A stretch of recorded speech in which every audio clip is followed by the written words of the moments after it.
هذا سبيل الله قد وضحت أعلامه من فوقه نور يمضي عليه المؤمنون به درب الهدى بالقوم معمور. هو صحيح البخاري واسمه الجامع الصحيح المسند من حديث رسول الله صلى الله عليه وسلم وسنته. وعلموا من تقدرون على تعليمه والكل مأجور. بسم الله الرحمن الرحيم. باب الفتيا وهو واقف على الدابة وغيرها. باب ہے سواری وغیرہ پر سوار رہ کر کسی سوال کا جواب دینا. حدثنا اسماعیل قال حدثني مالك عن ابن شهاب عن عيسى بن طلحة بن عبيد الله عن عبد الله بن عمرو بن العاص أن رسول الله صلى الله عليه وسلم واقف في حجة الوداع بمنى. عبداللہ بن عمرو بن عاص رضی اللہ عنہ سے روایت ہے کہ رسول اللہ صلی اللہ علیہ وسلم حجۃ الوداع کے موقع پر مینا میں لوگوں کے لیے کھڑے تھے. یسألونہ جو آپ صلی اللہ علیہ وسلم سے سوالات کر رہے تھے. فجاءہ رجل تو ایک آدمی آیا نبی صلی اللہ علیہ وسلم کے پاس. فقال اس نے کہا لم اشعر مجھے نہیں پتہ چلا.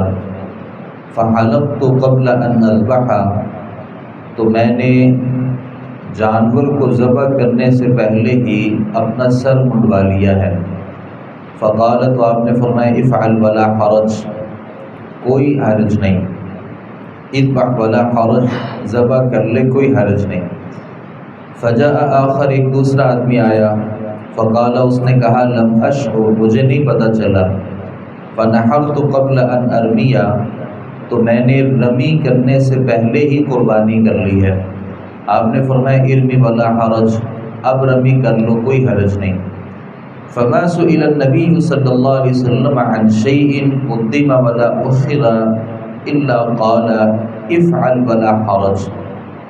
صحابی کہتے ہیں اس دن آپ صلی اللہ علیہ وسلم سے جس بات کی بابت پوچھا گیا جو کسی نے پہلے کر لی یا بعد میں کر لی تو آپ صلی اللہ علیہ وسلم نے اس سے کہا کہ اب کر لو اس میں کوئی حرج والی بات نہیں ہے.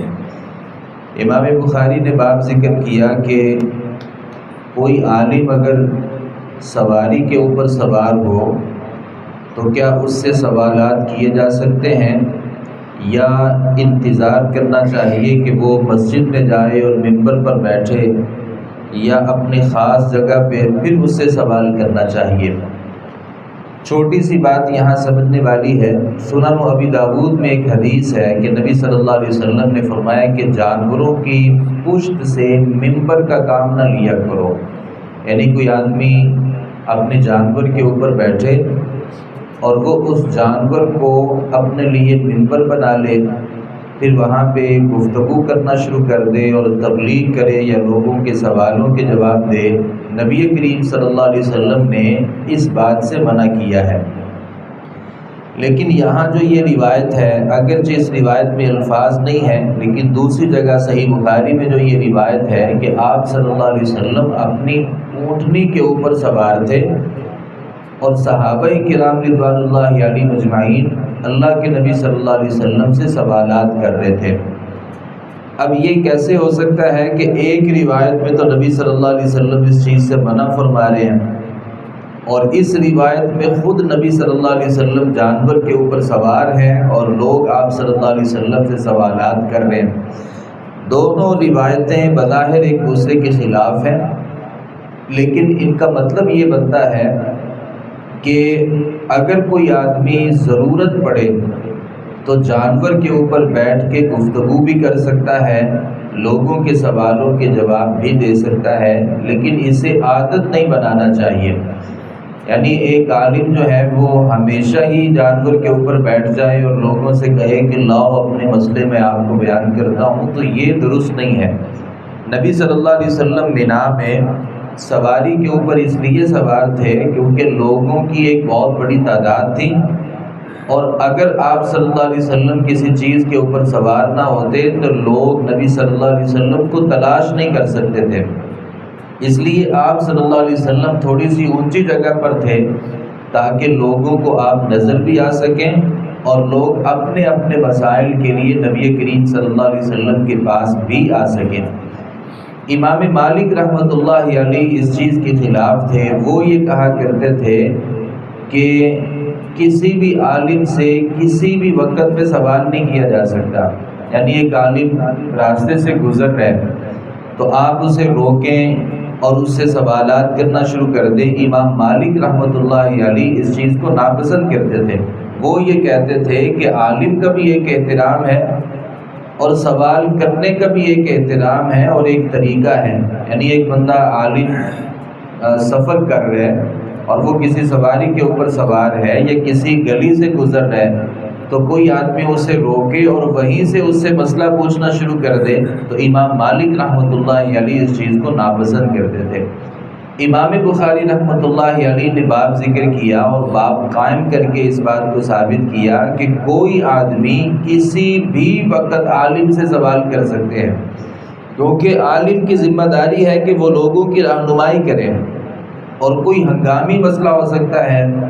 اب ہنگامی مسئلے میں کسی بھی وقت کسی بھی عالم سے کسی بھی جگہ پہ سوال کیا جا سکتا ہے کیونکہ یہ لوگوں کی ضرورت ہے۔ تو امام بخاری رحمۃ اللہ علیہ یہ سمجھتے تھے کہ صحابہ کرام نے نبی کرم صلی اللہ علیہ وسلم سے اس وقت بھی سوالات کیے اور اپنی علمی پیاس بجھائی جب آپ صلی اللہ علیہ وسلم سواری کے اوپر موجود تھے۔ حدیث میں یہ ہے کہ یوم النحر جو ہے نا، جس دن قربانی کرتے ہیں حاجی کئی سارے کام کرتے ہیں، رمی کرتے ہیں، جانور کو ذبح کرتے ہیں، اپنا حلق کرواتے ہیں اور طواف زیارت کرتے ہیں۔ اب یہ 4 سے 5 جو کام بنتے ہیں نا، ان کی ایک ترتیب ہے، تو یہ کام سارے کے سارے ترتیب سے کرنے چاہیے۔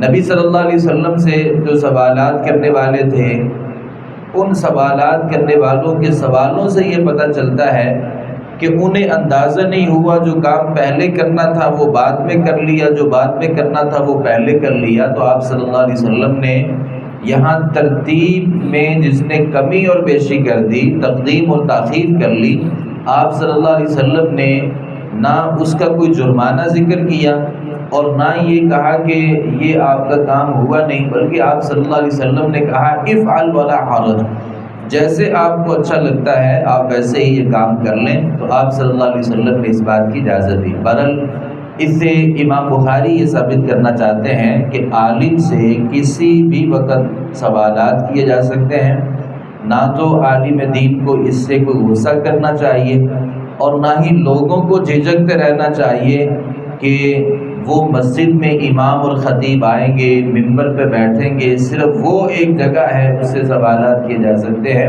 کسی بھی جگہ پہ اور کسی بھی موقع پہ کسی بھی عالم سے سوال کر لینا چاہیے، اس میں کسی قسم کی کوئی حرج والی بات نہیں ہے۔